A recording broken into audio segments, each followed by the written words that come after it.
Futebol, o Brasil perdeu de 1-0 para a Colômbia na Copa América. O Juan Real já está aqui conosco para falar e tem muito o que falar sobre esse assunto da seleção brasileira. Mas antes vamos assistir o gol da seleção colombiana.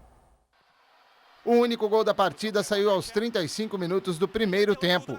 Quadrado cobra a falta da direita, a marcação brasileira não consegue afastar o perigo e na sobra Murillo marca. Final em Santiago, Colômbia 1, Brasil 0.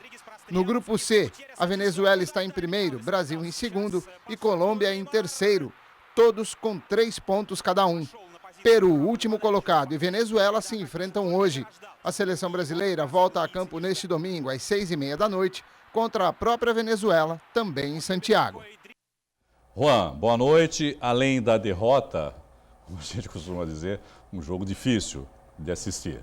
Pois é, Irineu, boa noite, amigos do Caderno Regional. Um jogo bem complicado de se assistir, Irineu, principalmente por causa pelo Neymar, bem abaixo do que se espera dele. Mas, tirando fora o Neymar, até porque a gente não pode jogar toda a pressão em cima dele, que é esperada, porque ele é um craque, mas o restante da seleção, a gente fica em vez de dormir, a gente fica esses 90 minutos se questionando quem são essas pessoas que estão vestindo a camisa da seleção. Jogadores que, com exceção de um ou outro que é craque no próprio time, como os zagueiros, que são craques no Atlético de Madrid, no PSG, o Daniel Alves no Barcelona, o próprio Neymar, outros jogadores que estão vindo da Ucrânia, do Emirados Árabes, como o próprio Everton Ribeiro, que ficou no banco. Então a gente fica se questionando muito isso, Irineu. Complicado de assistir, o Dunga apático à beira do gramado, e o Brasil tomou um vareio de bola do início ao fim, a Colômbia tomou conta do jogo. E não consegue mudar o time também, né, Juan? Mesmo com as alterações, não é muita modificação, né, no esquema tático, né? Pois é, as mudanças dele... Primeiro, qual é o esquema tático do Dunga? Qual é o esquema tático? E as mudanças dele, além de serem óbvias, são jogadores muito parecidos. O Roberto Firmino já mostrou, é um bom jogador, brilha lá na Alemanha, no Wolfsburg, só que ele mostrou que é jogador de amistoso. Quando realmente precisa dele, ele não está conseguindo jogar. Tem jogador que sente o peso da camisa. O gol que ele perdeu, Irineu, frente a frente com o goleiro, deixa claro que ele não é jogador. Até eu que não jogo bola faria. Pois é, você imagina que o Fred, tão criticado na Copa do ano passado, o atacante, teria feito esse gol. Falta um jogador de peso, um jogador decisivo. O Robinho não perderia esse gol também. Sim. Com exceção do Neymar nessa partida extremamente abalado, nenhum jogador de ponta do futebol brasileiro, ou atuando fora no futebol brasileiro, perderia esse gol. Então, o Dunga, ele começa a pecar pelas peças que ele mesmo convocou. O que o Filipão pagou esse preço em 2014 e o Dunga agora. Aí, por exemplo, com a ausência do Neymar, que ele vai pôr o Tardelli, porque o Robinho só tá passeio, né? Sim, não, mas isso é uma coisa que a gente não entende, por que o Robinho não joga, mas voltando especificamente para o Neymar, Juan, eu vejo talvez 2 fatores que possam ter influenciado. Bom, primeiro dizer que, assim, nem todo dia dá para jogar bem. Né? O Pelé teve o seu dia que não jogou bem também. E se o Pelé também jogava mal em determinado dia, todo mundo pode. Se espera. No caso do Neymar, por exemplo, ele podia estar num bom dia, mas você acha que, primeiro, o que está acontecendo lá na Espanha em relação a ele, ao pai dele, as acusações que ele está recebendo, pode ser um desses fatores. E o outro, o fato também de que, vamos combinar, o Neymar está jogando, ele olha para lá, não vê ninguém. Olha para cá, também não vê ninguém. Isso também não ajuda, né, Juan? Eu acho que é muito ruim, né, Irineu? Aí é o fato da Neymar dependência, né? Quando o Neymar não está bem, a seleção... Acho que quando o Neymar não está bem, volta todo mundo para o vestiário e WO, porque o restante do time não desenvolve. E o Neymar, Irineu, com certeza entrou abalado nessa partida. Desde que saiu a notícia que o pai dele e ele estão sendo investigados pela Justiça Federal Espanhola, ele ficou abalado, é óbvio. O Neymar, ele não liga. Eu li também muita coisa a respeito da arbitragem, dele apanhar muito. O Neymar nunca ligou para isso. Quanto mais ele apanha, mais ele vai para cima e joga melhor. Mas foi a desculpa de alguns jogadores que deram entrevista, exato, né? Desculpinha esfarrapada. O Neymar entrou sim abalado com essa questão da Justiça Federal Espanhola, do fisco espanhol. Pô, o próprio companheiro dele de clube, o Messi, em certo momento já foi intimado, quase foi preso. Ali o próprio pai teve que recolher imposto que não tinha sido recolhido. O Messi, é só pesquisar na internet, 2 anos mais ou menos, ele quase foi preso. E o Neymar entrou abalado com isso. Agora, Irineu, falta um treinador na seleção brasileira. Vanderlei Luxemburgo olharia para o jogador sabendo da situação e falaria: você não vai entrar em campo, você não está bem. Está poupado. Ou então, na metade, no intervalo que o Neymar já estava completamente descontrolado, descontrolado, aos 44 minutos do primeiro tempo tomou aquele cartão amarelo, com certeza, né, não voltaria. Independente dele estar suspenso ou não para o próximo jogo, como ficou com o segundo cartão amarelo. Essa é outra situação que está aí agora, uma bagunça total, né? Porque a Conmebol também, vamos combinar. Pois é, né? Muito complicado. Primeiro fez uma publicação dizendo que estava suspenso os 2 jogos, porque tomou amarelo e depois foi expulso, mantém a suspensão dos 2 amarelos, mais a expulsão do vermelho. Depois voltou atrás dizendo que não estava suspenso só um jogo. Já tem definição sobre isso? Essa definição ficou para amanhã. Aliás, o Brasil está preparando a defesa do Neymar. No regulamento da Copa América é como os demais regulamentos. Ele foi suspenso pelo segundo amarelo e ele tomou o vermelho direto. Ele não levou um segundo amarelo que virou vermelho. Ele levou o vermelho direto. Então ele está suspenso pelos 2 amarelos e suspenso pelo vermelho, como consta na Conmebol. Só que hoje eles colocaram um texto que o Neymar previamente está suspenso por um jogo, que é o da Venezuela. E vão aguardar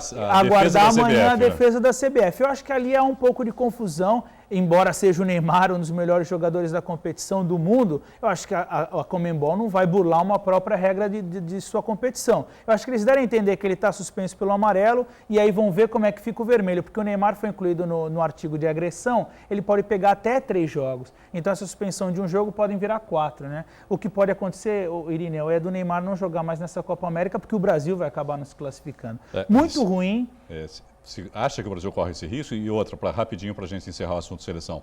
Tem jeito? Acho que é a pergunta que todo torcedor brasileiro está fazendo agora, né, Juan? Tem jeito? O Dunga vai dar jeito nessa seleção? O Dunga consegue motivar os jogadores e mesmo ali os pernas de pau acabam se encontrando e como foi a vitória contra o Peru aos 47 pode acontecer. Interessante para a seleção brasileira é que a Venezuela perca hoje contra o Peru e fiquem todos os times com 3 pontos para que decidam na última fase. E assim quem vencer o último jogo tem totais condições. Se a Venezuela for a 6 pontos e o Brasil tropeçar contra a própria Venezuela e de repente Colômbia ou Peru chegar a 6 pontos, fica mais complicado. Porque o Brasil não joga contra a Venezuela, Juan.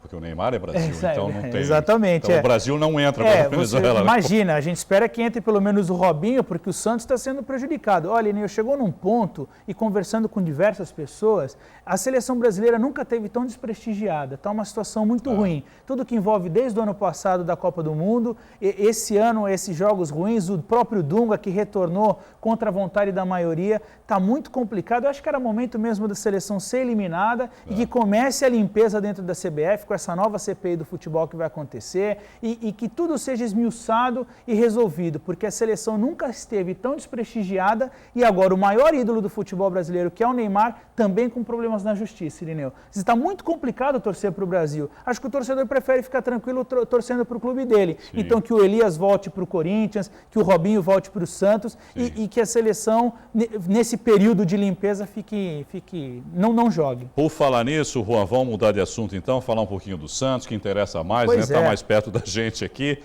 que tem o clássico contra o Corinthians na Vila, justamente não tem o Robinho, né? Porque está lá na seleção, disputando a Copa América, que ainda não jogou, né? Tá a passeio, né? Tá lá, passeando.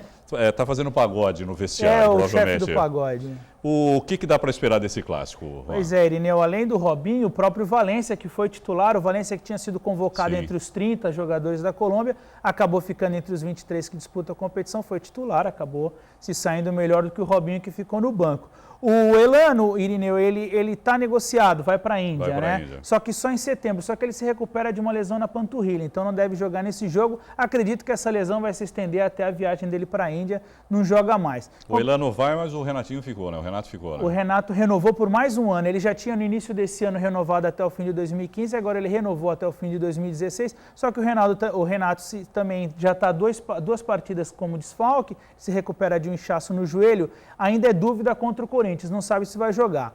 Por outro lado, o Lucas Lima, né, Irineu, que pode estar se despedindo, de qualquer forma está suspenso, né?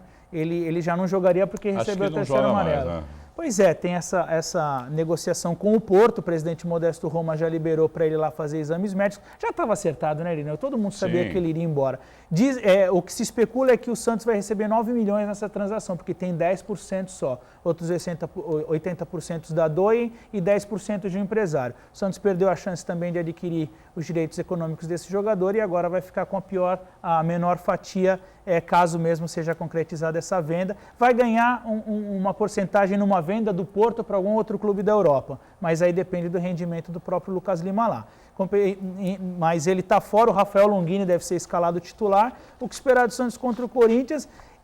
O Santos vem conseguindo armar jogadas, né, Irineu? Eu espero só que não tome aqueles gols bobos com falhas individuais. Não tem conquistado bons resultados, né, Juan, na verdade. Né? Até tem jogado razoavelmente bem. Joga bem para frente e atrás está pecando. Espero que nessa partida contra o Corinthians, que é um arquirrival e tem toda essa motivação de clássico, que o Santos acerte nisso, que Ricardo Oliveira marque gols, porque ele está marcando gols contra os principais times de São Paulo. Então que isso se mantenha, que o Santos vença, porque precisa dessa vitória até para acalmar um pouco. Um mês sem vencer o Santos já. Sábado, Vila Belmiro, 4h30 da tarde. Para terminar o bloco de esportes, vamos falar um pouquinho do Campeonato Paulista da segunda divisão também. No sábado, às 3 da tarde, o vice-líder do grupo 3, o Jabaquara, enfrenta o Taboão da Serra em Taboão. E a terceira colocada, a Portuguesa Santista, enfrenta o Diadema no domingo, às 10 da manhã, em Uricumuça. Essas equipes aí estão bem, não é, Juan? O que dá para esperar? Pois é, né, Irine? Até diferente do que a gente viu no ano passado, esse ano tanto o Jabaquara quanto a Portuguesa com boas chances de se manterem bem e se classificarem. Estão ali disputando as primeiras posições, segundo e terceiro. O Jabaquara poderia até ser líder se não tivesse perdido aqueles 3 pontos com aquele jogador mal inscrito. A Portuguesa tem feito os resultados também. Em casa tem vacilado um pouco mais, mas tem ido buscar os resultados fora. Isso é importante, né, Irineu? A gente sempre fala em pontos corridos, em campeonatos longos, o time tem que fazer o resultado em casa e buscar pelo menos o empate fora. A Portuguesa tem feito o contrário. O Jabaquara não, já tem... O que equilibra um pouco, pelo menos. Né? Acaba equilibrando e mantendo a Portuguesa em terceiro. Mas vale lembrar também, Irineu, que se classificam os 4 primeiros e são 3 grupos, né? E depois essas 12 equipes se enfrentam de novo em mata-mata. Essa primeira fase acaba sendo uma fase um pouco mais fácil mesmo, só que as equipes estão fazendo a lição delas. E a gente torce para que o Jabaquara e a Portuguesa se mantenham assim, se classifiquem, e aí na próxima fase, que são 12 equipes se enfrentando todas elas, aí vai ficar mais complicado, aí vai precisar, a gente vai ver quem realmente é quem. Mas estão com um bom papel, e vale lembrar que Portuguesa e Diadema na tela da Santa Cecília TV. Perguntar. Tem ao vivo no domingo às 10 da manhã com o Armando Gomes. Vai valer muito a pena ficar em casa e assistir esse jogo. Isso aí, vale a pena conferir aqui na Santa Cecília. Pois o Armando Gomes é mítico, né? Ele é histórico e assistir as partidas com ele é sempre um prazer a mais. De repente, se a Portuguesa não render em campo, o Armando Gomes na Santa Cecília TV vai estar fazendo uma boa transmissão. Obrigado, Juan. Boa noite para você. Eu que agradeço, Irineu. Boa noite, os amigos da Santa Cecília TV.